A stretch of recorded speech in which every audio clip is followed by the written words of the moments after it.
Почитувана колешка Љубица Спасова, кажавте дека, според вашата реплика, дека во државата тече мед и млеко. Сега ќе ви поставам неколку прашања.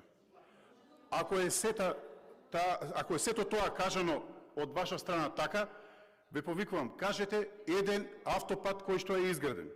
Кажете една болница која што е изградена во овие 6 години. Кажете дали имате едно основно училиште изградено. Како не ви е срам? Како не ви е срам 6-7 години лажете?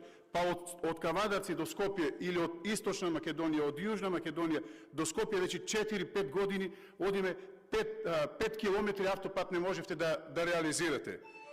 На крајот, ја користам говорницата да упатам една порака и до пензионерите, до студентите, до родителите на учениците, до земјоделците, до сите. Почитувани граѓани, овие ве лажеа 6-7 години. 8